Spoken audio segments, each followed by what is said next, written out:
The purpose of education is not just to earn degrees. Okay, डिग्र्या खूप आहेत लोकांकडे, PhD होल्डर लोक आहेत, दोन शब्दही बोलता येत नाही. सेकंड आहे, it is to empower individual and strengthening the society and good education safe minds and transformation the future. ह्या दोन गोष्टी लक्षात ठेवा, माइंडला आणि फ्युचरला ट्रान्सफॉर्मेट करायचं आहे मुलांच्या. बाकी काही नाही आपल्या जीवनाचा उद्देश. तुम्हाला नोकरी लागली, तुम्ही खूप धन्य आहात.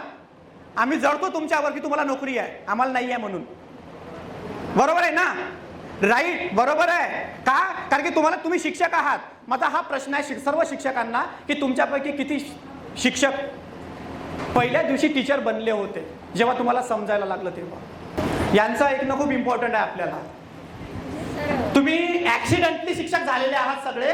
या मॅडमला पहिल्याच दिवशी वाटलं होतं की त्यांनी टीचर बनावं. का बनावं आणि का तुम्ही ते साध्य केलं का? तुमचं स्वप्न पूर्ण झालं तर तुम्हाला असं वाटतं का तुम्ही तुमचे 100% देत आहात?